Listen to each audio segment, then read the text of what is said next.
Welcome to the Horrorcraft podcast.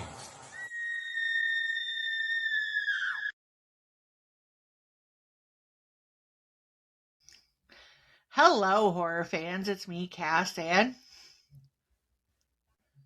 and you are watching another riveting episode of Horrorcraft Reviews. Horrorcraft Reviews.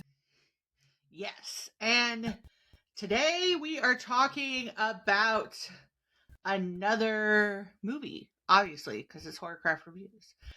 We're talking about Bone Keeper. So, Bone Keeper is a movie by director Howard Ford, and essentially is about a mysterious comet that comes down and ends up getting discovered by this man many years later.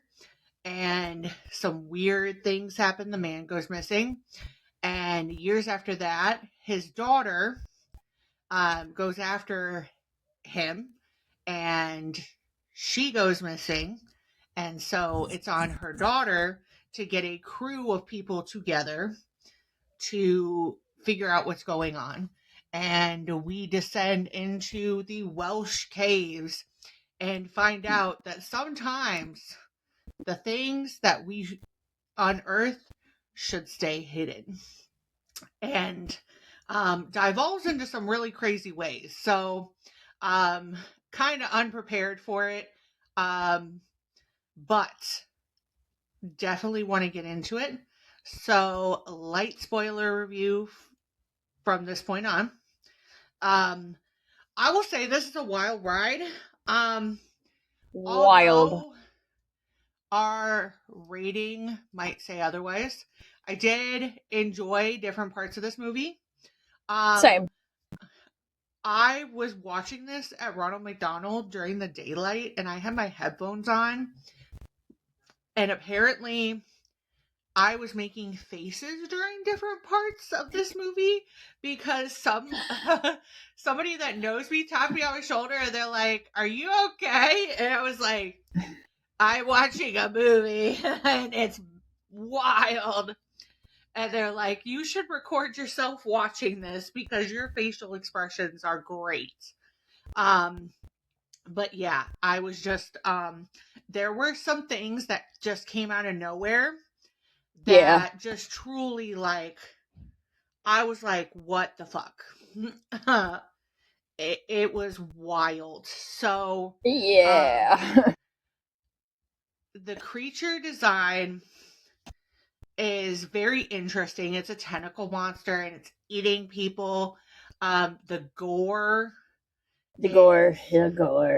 It's pretty good. Gore is pretty good. Pretty good. I will say the score would probably be a bit higher, and I understand that this may have been due to budget concerns, especially when making a creature this size. Yeah. But I feel like they could have done more to make this creature practically. But I do understand how that probably couldn't have happened if that was a bulk of the budget. So yeah, because that thing was massive, and it moved so quick, and just gobbling people up. You know, I would have liked to have seen more practical effects. I would say the CGI wasn't too bad, but I think just the intricate details of the creature would have been nice to see. It felt it was leaning more into just that shock value and like the blood and the gore, which I know a lot of other people could appreciate, but I think I can speak for you as well, Cass. I don't know. I'm a meat and potatoes kind of gal, and I like to see more intricate details in like the creature. That makes it just more jarring and scary for me. You know what I mean? Like anything like crazy could bite into something and tear somebody apart. Like, you know what I mean? Yeah, and for me too, I think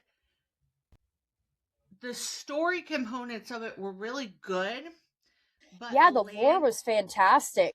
The lore was fantastic, but ultimately the ending and where they ended up having to land it, I feel like you kind of feel the bloat at the end from different things that they had to do to again I'm understanding that there probably was some budgetary restraints in making something of this size, especially when you're making something that should be like a sweeping epic.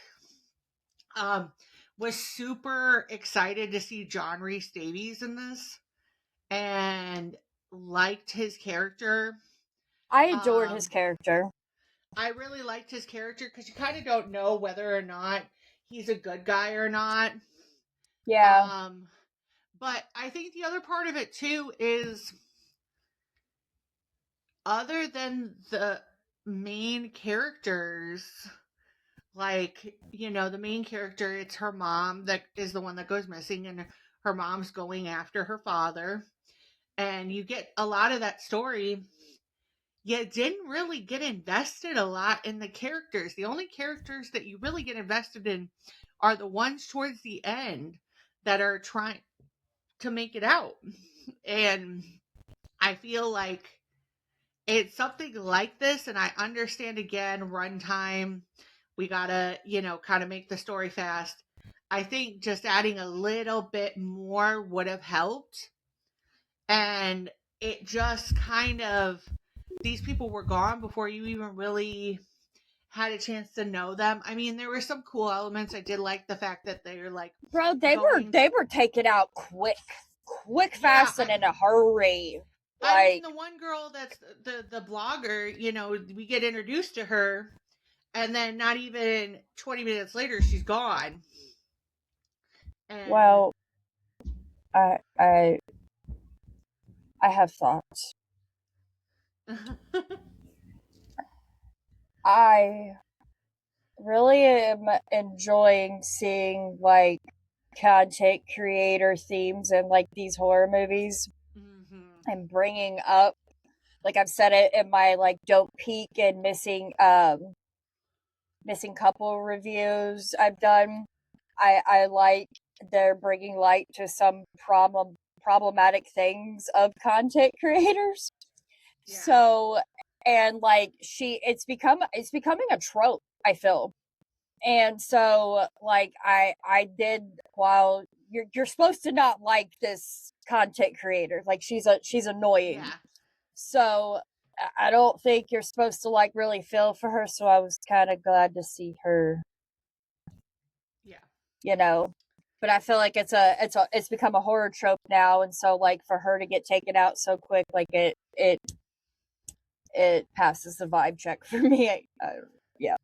Yeah, no, I now that you bring that aspect up, I do see that. So, overall, I think it has good bones to it. No pun intended. No pun intended. But no pun intended. But I definitely think, given more money and more room to play around, they could definitely add more with like a sequel. And I'd be interested to see where they could take that. But if you could give it a rating out of 10, what would you give it? 7 out of 10. Yeah, I would say originally I was thinking like 6.5, but just the lore part of it, I think that's what kind of won me over. Well, and I think like while the characters, there wasn't a whole lot of character development, but like the professor, I really did enjoy him. And a lot of the characters were taken out fairly quickly. I do think like as far as like script writing ideas and like just the lore, I really enjoyed. I don't think we're seeing a whole lot of that in horror movies where we're building like just a certain lore. Not everybody likes that. But not everybody likes that. I do. So yeah. That's why I gave it 7 out of 10. I just think it's a good example of where we can kind of meld things, because this does kind of meld like sci-fi, horror, and action. This definitely together. looks like something you would find at 3:00 in the morning on Sci-Fi. Yeah, I definitely agree with that. So this will actually be coming to digital April 6th, which at the time that this drops will probably be the day it drops. So please go check it out. We'll put the link in the description down below where you can go and find it. And thank you so much to Strike Media once again for giving us the opportunity to review this. But until next time, it's me, Cass, and Kylie. And we are the Horrorcraft Podcast, and we're saying bye, and we'll see you in the next review. Bye! Bye!